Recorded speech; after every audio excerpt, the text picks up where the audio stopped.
What would you do if 300 armed men surrounded your home, each one believing you deserved to die? That was the question Thaddeus Whitmore never thought he'd have to answer. One-legged, battle-weary, and living alone on a dusty patch of Arizona land, he had long since given up on faith, justice, and the idea that one man could change anything. But all of that, his bitterness, his silence, his safety, was shattered the moment he heard distant gunfire echoing through Eagles Canyon. Most men would have closed the shutters, poured a drink, and let the desert sort it out. Not Thad.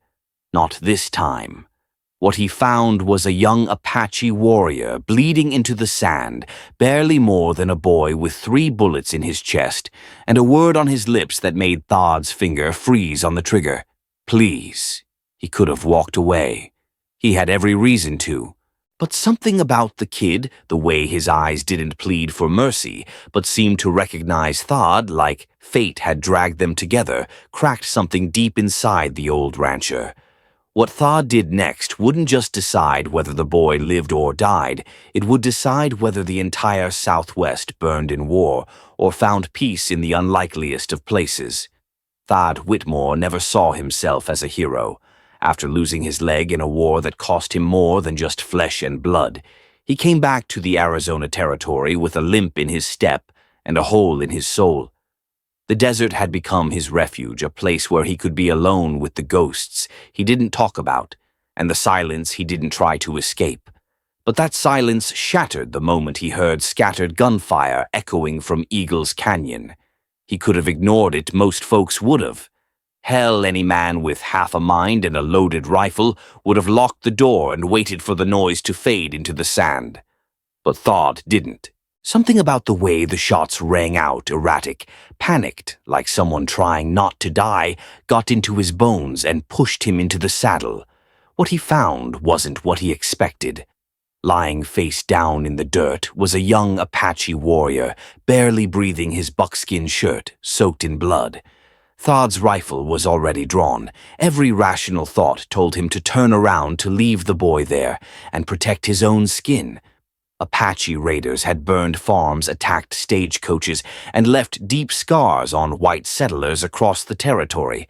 Saving this boy could mean suicide. But then the kid opened his eyes not with hatred, not with fear, but with a strange calm, as if he somehow knew Thad. He whispered one word through bloody lips, please. And that was it. That single word, soft and human and fragile, broke through years of bitterness.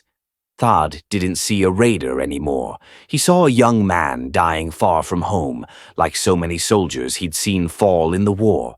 He made a decision no one would understand. He holstered his rifle, dismounted, and lifted the bleeding warrior onto his horse. It was the kind of choice that didn't make sense on paper, but felt right in the soul. In that moment, Thad wasn't saving an Apache. He was saving a life, and deep down he knew that decision would cost him everything. What Thad did in those first few minutes didn't just save a life, it disrupted the entire rhythm of war. For months, the land had been soaked in hatred. Apache warriors had raided settlements across the Arizona territory, and white settlers had retaliated with equal violence. Every man, woman, and child in the region had picked a side, or more accurately, had been forced to. There were no gray areas in the desert until Thad Whitmore created one. When he carried that wounded Apache into his cabin and laid him on his own bed, he didn't just commit an act of mercy. He broke the unwritten law of the frontier. In doing so, he unknowingly triggered a chain reaction. That Apache warrior wasn't just another scout. He was Running Bear, son of Chief Running Elk, heir to one of the most powerful Apache bands in the Southwest, and the very man who had been sent as a peace envoy to meet with Colonel Hayes, the U.S. cavalry commander working to end the bloodshed. But when Running Bear disappeared, his tribe didn't assume a misunderstanding. They assumed betrayal. In their eyes, the whites had killed their future, their bridge to diplomacy, and they prepared for war. While Thad worked through the night to stop the bleeding, clean the wounds, and somehow keep this young man alive. Apache war drums began to echo across the mesas. And as the sun rose over the horizon, the fragile peace that had been quietly forming behind closed doors was hanging by a single thread, and that thread was lying unconscious in Todd's bed. Every moment that passed made it more likely that someone somewhere would fire the first shot, and when that happened, no truth would be strong enough to stop the storm. But here was the twist that no one expected. A broken rancher with nothing left to lose had just made himself the one man capable of stopping it. Todd didn't know it yet, but by choosing to save the son of his supposed enemy, he had placed himself between two nations, between a blood feud ready to explode and a fragile, impossible dream of peace.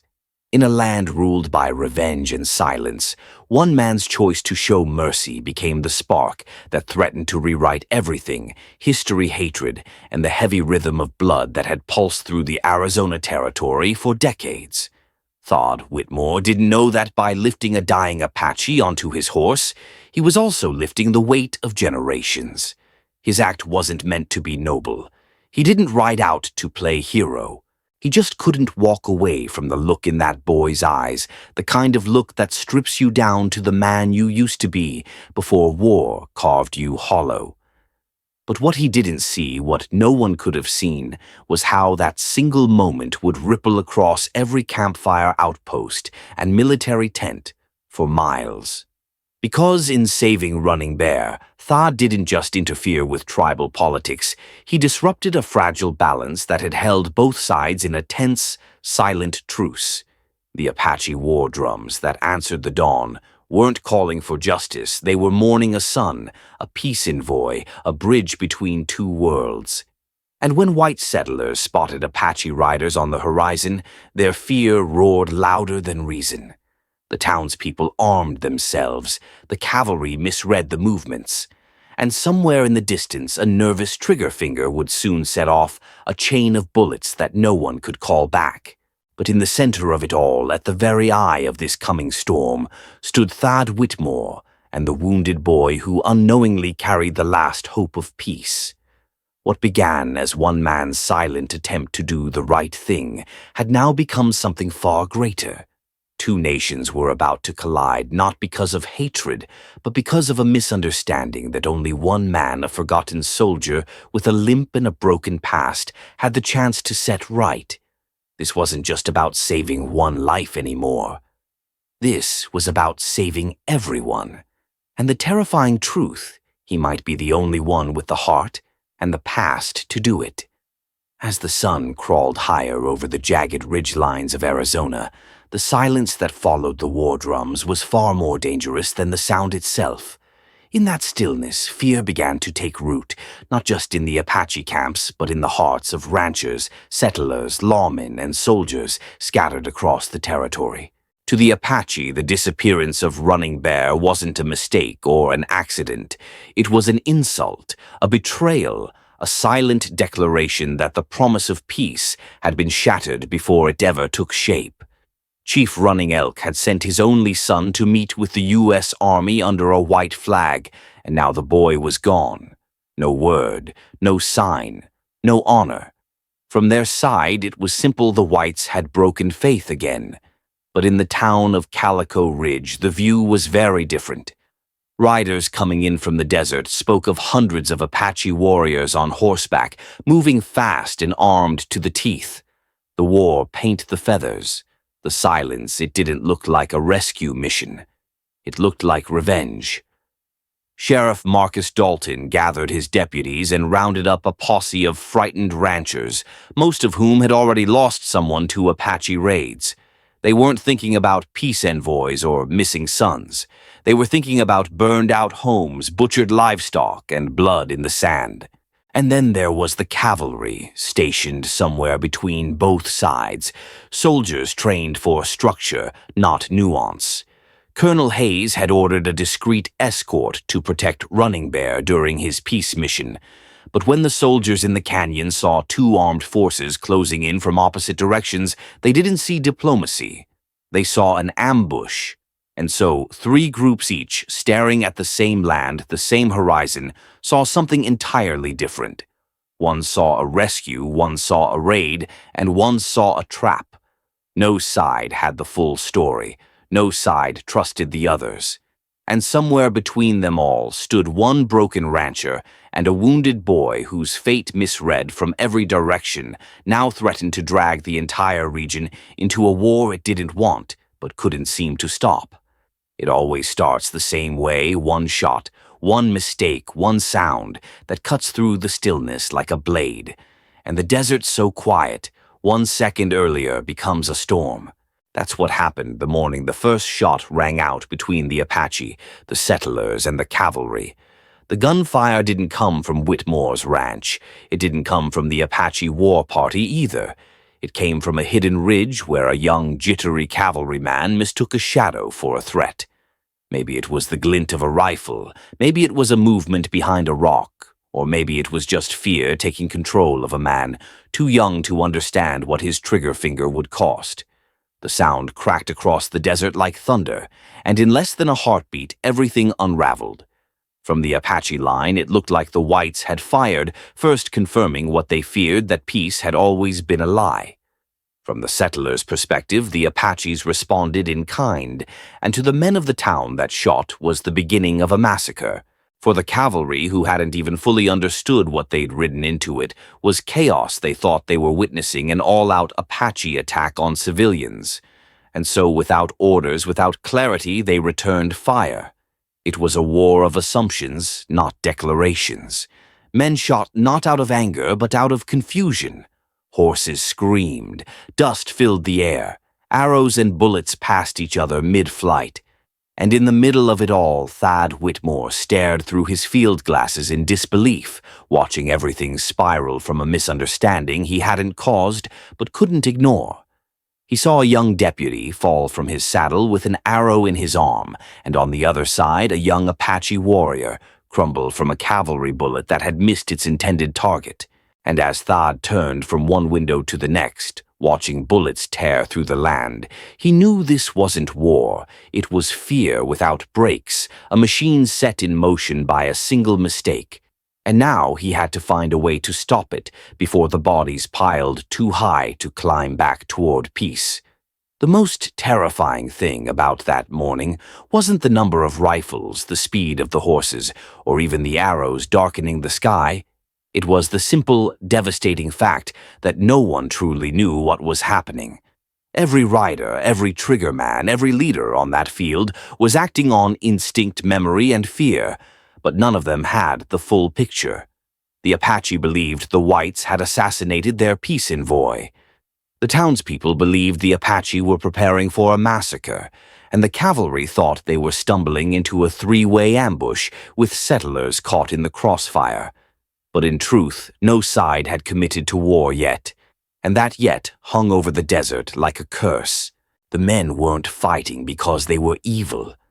They were fighting because they were blind, and blindness in a land already soaked with suspicion was more lethal than any bullet. Thad Whitmore stood at the center of it all, inside a cabin meant for solitude, now caught between empires on the brink. He had the truth. He had the wounded son of Chief Running Elk in his bed, barely breathing but still alive. He had seen the photograph that proved the boy had blood ties to both worlds. He had heard the whisper of a peace mission that could have changed everything, but no one outside those four walls knew. Out there it was all noise and dust and history, old wounds retold in the language of powder and steel. If someone didn't speak the truth soon, loud enough to be heard above the gunfire, then no treaty would matter, no flag would save them, and no god would be able to stop what was coming. Ignorance had turned suspicion into action, and now action was turning into bloodshed. What should have been a moment of healing had become a battlefield shaped by assumptions. Thad realized then truth delayed is truth denied, and in the time it takes a bullet to leave a barrel, peace could vanish forever. He didn't know how to stop it yet, but he knew if he stayed silent, he'd be the last man left who understood what this war was really about. and the first to be buried under it. Before the gunfire, before the blood, and long before he ever lifted an Apache warrior onto his horse, Thaddeus Whitmore was already a casualty of war. Not just in the obvious way, a missing leg, an old cavalry discharge paper, folded and forgotten in a drawer, but in the quieter, more corrosive way that eats a man from the inside out. Thad didn't talk about the war. He didn't visit town unless supplies demanded it. He didn't write letters, and he sure as hell didn't make friends. What he did do was ride fence lines, mend barns, and drink just enough whiskey to keep the ghosts quiet. On the surface, he was just another grizzled rancher on the edge of nowhere. But beneath the dust and silence was a man who had once believed in duty and structure, in the idea that right and wrong were more than just words. The war had stripped all of that from him, left him with a mangled body, a cynical heart, and a constant ache that no doctor could name.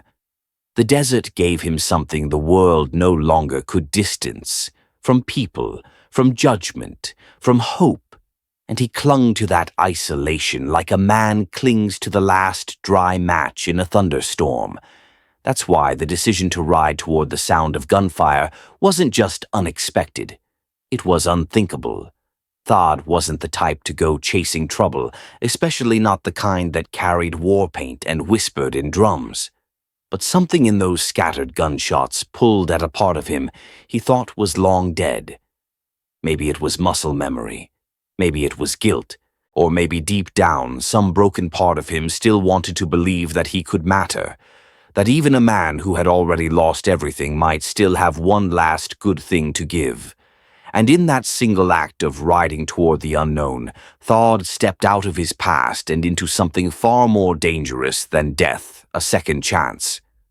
When Thad Whitmore laid that wounded Apache boy on his own bed and pressed a blood-soaked rag against his chest, something inside him shifted subtly at first, like a draft through a boarded window, but unmistakably real.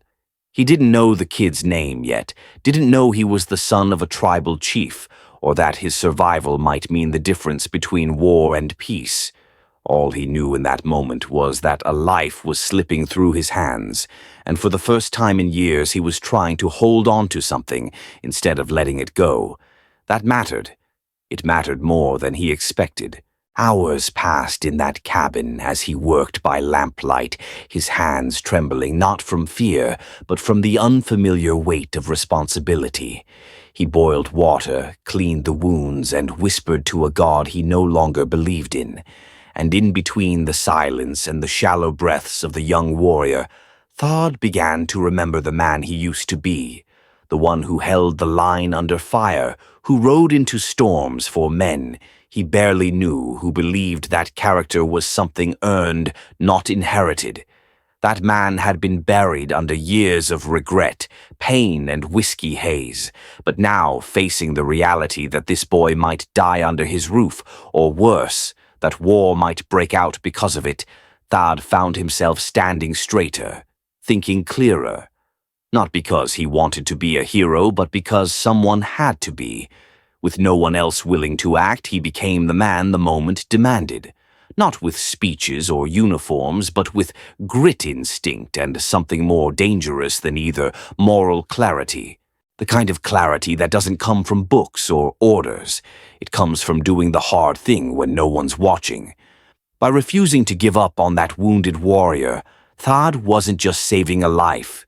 He was clawing his way back to purpose, reclaiming the part of himself that once believed the world could be better if good men were willing to fight for it. And for the first time in years, he wasn't running from the past. He was answering to it. As the dust of battle hung thick in the air and the morning sun cast long shadows over a desert soaked in tension, Thad Whitmore and Running Bear stood side by side atop the old water tower, two broken men from opposite worlds, both bleeding in different ways. Below them, hundreds of lives braced for war, each side convinced the other had betrayed peace. The Apache warriors waited for their chief's signal to strike. The cavalry readied their rifles, nerves taut. The townsfolk gripped their weapons, fear drowning reason. But in the middle of that powder keg stood something no one expected: hope, fragile and flickering. When Running Bear raised the photograph of his white mother and Apache father to the sky, it wasn't just a token of family, it was a symbol of what could be. And when Thod steadied him, refusing to let him fall, the gesture spoke louder than any treaty that trust is still possible even between supposed enemies. In that instant, time slowed. Chief Running Elk's war cry died on his lips. Colonel Hayes lowered his saber. Because for the first time in decades, both sides saw something greater than vengeance. They saw two men who had every reason to hate each other, but chose something braver. Thod, a bitter rancher wounded by war and loss, had risked his life not just to save a boy, but to protect a fragile thread of understanding between cultures long locked in a cycle of retribution. And Running Bear, barely standing, had summoned the strength to call his people back from the edge. Together they didn't just prevent a battle, they reminded everyone watching that peace takes more courage than war. They became living proof that bloodlines need not determine loyalty, and that history's weight can be lifted by a single act of compassion. As their voices echoed across the valley, one in Apache, one in English, it wasn't just language that was being translated. It was pain into purpose, fear into faith, and history into healing. That moment didn't erase generations of suffering, but it carved a new path, one walked by warriors, but paved by the brave few who dared to believe that even in the West, redemption was still possible. The soul of this story was never meant for thrill-seekers alone. It was crafted for the American heart that has aged alongside the legends of the West. The true audience here isn't simply those who once admired cowboys and stagecoach chases, but the men and women who now look for something deeper beneath the dust and gunpowder. They are adults, often middle-aged or older, who grew up watching John Wayne on Saturday afternoons and reading Zane Grey beneath a porch light. But now, with a lifetime behind them, they've come to see the West not just as a place of shootouts and standoffs, but as a landscape of broken promises, misunderstood peoples, and hard-earned redemption. These viewers, many of them veterans, retired lawmen, ranchers at heart, or simply Americans who carry a quiet reverence for heritage, no longer crave victory through violence. What they long for is dignity, reconciliation, and the rare strength it takes to lay down a weapon instead of draw one. They recognize themselves in men like Thod Whitmore, weathered by war, haunted by regret, yet still capable of rising to meet a moment that demands something more than anger.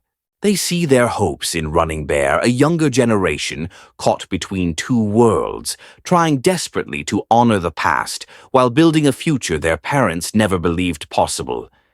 This audience understands that real courage isn't loud, it's quiet, stubborn, and often misunderstood.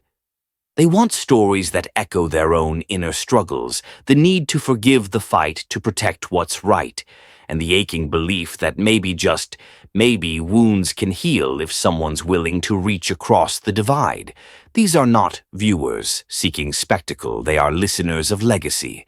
And this story gives them that, not just a tale of the American frontier, but a mirror reflecting the old scars and new hopes of a country still learning how to make peace with its past. For them, the West is more than a place, it's a question. And this story dares to answer it with grace, grit, and the kind of truth that lingers long after the screen fades to black. This story was not merely written to entertain, it was carved from the bones of the American spirit, stitched together with the ache of history and the longing for reconciliation. Its power lies not in fast-paced action, but in the slow-burning intensity of choices made under fire, moral, cultural, and deeply human. The audience who feels this story most isn't the young crowd chasing adrenaline, but the grown Americans, often aged 45 and older, who understand what it means to carry loss, to regret a past that cannot be undone, and to hope that dignity still has a place in the modern world. For these viewers, the Western is not a genre, it's memory. It's the sound of boots on porch steps, the hum of a distant harmonica, the silence after a bad decision. They remember when the frontier was a symbol of independence, yet they also recognize its legacy of division. This story bridges that divide. It offers not only the dust and blood of conflict, but the water and fire of healing. The emotional weight carried by Thad Whitmore, a man who has lost a leg to war and a piece of his soul to grief, mirrors the lived experience of many older Americans, people who've fought battles of their own, whether on actual battlefields or in broken families, failed dreams, and moral crossroads. And Running Bear Young Wounded but Noble stands for a new generation trying to reconcile the old ways with a better future. Viewers of this age see their sons and grandsons in him. They feel a visceral pull in their chest when they witness the father-son bond reawakened between Thad and Running Bear, not by blood, but by choice, courage, and respect. The story doesn't preach, but it does remind us that even in a land shaped by violence, there's room for mercy. Even across the lines of race, age, and betrayal, there's a chance to rewrite destiny. For the American audience, shaped by hardship, this tale delivers what they've quietly yearned for: a vision of the West, where strength means sacrifice, where honor means protection, and where redemption is still possible, even at the edge of a rifle barrel and a rising sun. At the heart of this sweeping frontier tale lies one core theme that binds every gunshot, every whispered word, and every impossible choice, together: the redemptive power of human compassion.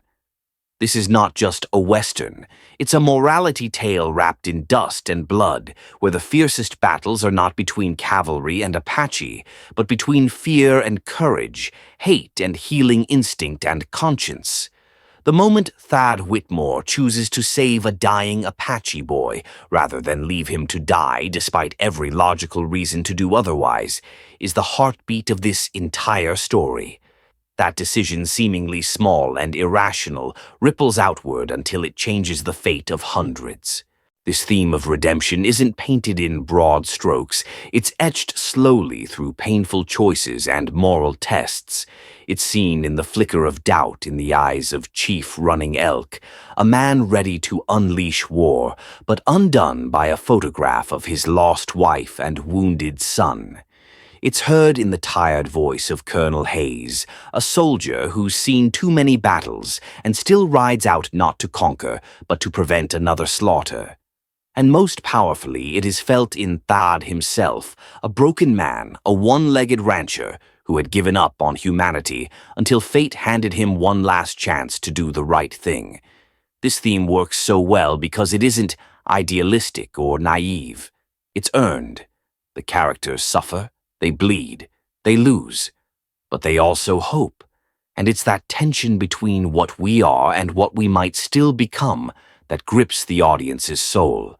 For a mature American viewer, especially those who've lived through their own moral crossroads or watched their country grapple with division, this message lands deep. It tells them that even in a land scorched by history and mistrust, one act of grace can begin to mend the cracks. That redemption doesn't require a hero's cape, just the courage to see someone not as an enemy, but as a fellow human being. That's the true power of this story. Not in who shoots first, but in who chooses not to. And in that choice lies not only the salvation of a ranch, but of a people and of a nation learning to heal. The central conflict that drives this entire narrative is the collision of mistrust between three distinct forces: the Apache warriors, the white townspeople, and the United States cavalry, each burdened by fear, past trauma, and deadly assumptions. What makes this conflict extraordinary is not just its scale, but the way it's ignited, not by strategy or ideology, but by a single deeply human act: Thad Whitmore saving a wounded Apache warrior. That decision, made in a moment of raw instinct and quiet compassion, inadvertently triggers a chain reaction of suspicion and escalation. The Apache believe their peace envoy has been murdered. The townspeople, seeing war paint in the distance, assume an imminent raid. The cavalry arriving late and seeing Apache movement near a settler's home misread it as an attack on civilians. Layered beneath this chaos is the true heart of the conflict, not cultural difference but a lack of communication and understanding. Everyone believes they are under threat. Everyone thinks they're acting in defense.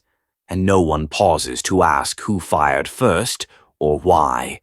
The brilliance of this tension lies in how it mirrors real historical and emotional truths. In a world still scarred by racial wounds and political polarization, the story's conflict feels painfully modern. Viewers don't just see three factions in a Western. They see neighbors, soldiers, fathers and sons driven to the brink of war by fear and false assumptions. The personal becomes political. Thodd's cabin, meant to be a place of healing, becomes ground zero for a potential massacre. Every window, every footstep becomes a line between diplomacy and disaster, and the audience is forced to confront the terrifying reality of how fragile peace truly is. It's not a treaty that holds civilization together, but empathy, a photograph, a moment of recognition. The conflict escalates because no one knows the truth. And it de-escalates miraculously because two men risk stepping into the open to reveal it. This core conflict is the engine of the story, relatable, tragic, and ultimately redemptive. It transforms what could have been just another Western shootout into a profound meditation on how quickly misunderstanding breeds violence and how desperately we need voices brave enough to speak above the drums of war. One of the most remarkable strengths of this story lies in its elegant balance between emotional depth and historical realism. It doesn't rush to deliver spectacle, nor does it preach moral lessons from a pedestal. It earns its power through human choices, painful consequences, and the stubborn flicker of hope in a land that has long forgotten how to hope. Structurally, the story unfolds with expert pacing. The inciting incident, Thodd rescuing a wounded Apache, is simple, almost quiet, yet it sends a ripple through every layer of the world the characters inhabit. That single act blossoms into a slow-building storm, pulling in townsfolk, tribal leaders, and cavalry commanders, each with their own wounds and interpretations. The brilliance is that the story never loses sight of the personal amid the political. It keeps us grounded in Thodd's perspective, a man who has lost almost everything and yet finds in the most unlikely moment the courage to act with compassion. And in doing so, the narrative elevates beyond genre. It becomes mythic. The dialogue is restrained but weighted with meaning. Each scene is infused with moral tension, yet avoids melodrama. Instead of glorifying violence, it shows how fear and assumption can lead ordinary people to the brink of war and how grace and bravery can pull them back. The characters are layered and deeply human. Thodd's rugged stoicism masks profound sorrow. Running Bear, though wounded and young, reveals wisdom beyond his years. Even the antagonists, Colonel Hayes, Chief Running Elk, are not villains, but leaders shaped by the past, trying to protect their people in a world where peace feels like weakness. The story's strength lies in this complexity. No one is fully right or wrong, and every decision comes at a cost. By the time the climax arrives, two men walking unarmed into the crosshairs of history, the audience is emotionally tethered not just to the outcome, but to what it represents. This is not just a tale of the Old West. It's a mirror held up to our modern world, asking whether we too can choose understanding over fear. That timeless relevance grounded in grit and grace is what gives this story its enduring strength and unforgettable resonance. For all its strength in theme and structure, this story is not without its cracks, though few they matter, especially when held up to the scrutiny of a modern, emotionally intelligent audience. One of the clearest weaknesses lies in its pacing during the midsection. While the slow burn tension is deliberate and artfully crafted, some moments risk becoming too meditative, lingering on introspection without fully advancing the stakes. Viewers who are emotionally invested may endure this patiently, but a broader audience might drift, waiting for the next turn in the story's momentum. There's also the risk of predictability in certain emotional beats. The wounded warrior, the grizzled rancher with a dark past, the last-minute appeal to peace, all familiar ingredients in Western storytelling. And while the story does succeed in adding depth and complexity to these tropes, there remains the danger that for some it walks the line between reverence and repetition. Additionally, the backstory of certain secondary characters, particularly Colonel Hayes and Chief Running Elk, could benefit from more nuanced exploration. Their motivations are clear enough to carry the narrative, but not always rich enough to make them feel fully lived in. A few lines of dialogue or a flash of vulnerability could transform them from archetypes into unforgettable figures. Perhaps the most subtle weakness, however, lies in the resolution itself. While it's emotionally satisfying to watch peace win over war, it comes swiftly, perhaps too swiftly after such deeply entrenched mistrust.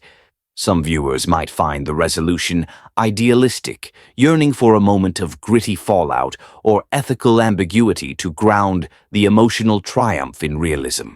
After all, healing after bloodshed is rarely clean. But these are refinements, not failings. They reflect the story's ambition to do more than entertain, to provoke, to heal, to matter. And in that ambition, even its flaws become part of its humanity.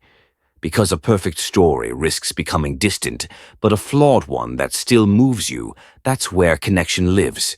And this story, despite its imperfections, stays with you long after the last line is spoken, not because it tied every thread, but because it dared to believe peace was worth the risk. What makes this story so profoundly moving isn't just its dramatic structure or compelling characters, it's the deep emotional logic that holds it all together. Every major decision, every moment of tension or redemption, flows naturally from the character's internal wounds and lived experiences. There are no forced turns or artificial twists. The plot moves with the rhythm of real people, navigating pain duty and the terrifying question of whether peace is worth more than pride. That's where its logic becomes its soul. Thad Whitmore doesn't become a reluctant hero because the script needs one. He becomes one because no one else will, and because somewhere buried beneath the scars of war and regret, he still believes in doing what's right, even when no one's watching. Running Bear doesn't plead for peace because he's weak, but because he's brave enough to see that legacy isn't just about avenging the past, it's about shaping the future. This emotional truth grounds the story in something deeper than entertainment. It becomes an allegory, a mirror for the viewer to reflect on their own choices, beliefs, and assumptions. The inspirational power of the story doesn't come from a rousing speech or an epic battle. It comes from the silence before the storm, from a man choosing mercy over vengeance from a boy raising a photograph instead of a weapon. That's where the fire lives. The story gently reminds us that redemption is never out of reach, that no matter how broken a man becomes, there is always a way back through courage and compassion. For older viewers especially, those who've watched families fracture, communities harden, or truths get lost in the noise, this tale rekindles the belief that healing is possible, not easily, not cleanly, but honestly. The logic of the story is emotional logic, where what's true isn't just what happens, but what feels earned. And by the time the final moment arrives, the viewer doesn't just understand the story, they feel it in their bones. That's the mark of real storytelling. Not that it shows you something new, but that it reminds you of something you forgot you believed in. This story does exactly that, and that's why it lingers. At its heart, this story offers a timeless lesson that sometimes the bravest thing a person can do is lay down their fear, step into the unknown, and choose empathy over anger. In a world that often feels divided by politics, race, generations, or history, the actions of a weathered rancher and a wounded Apache warrior remind us that peace isn't the absence of conflict, but the presence of courage. Real courage. The kind that listens before it judges, that protects even those it once called enemies.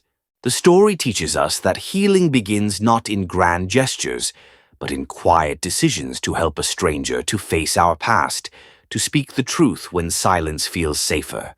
For older Americans especially, it's a call to remember that wisdom isn't passive, it's active. That our greatest strength lies not in what we've survived, but in what we still choose to stand for. Thought's journey reminds us that even when life leaves scars, physical or emotional, there's still time to do something good, something meaningful. And in doing so, we may not only change someone else's life, we might just find a way to redeem our own. In the end, the West isn't just a place, it's a test. And what we do in that moment defines who we are.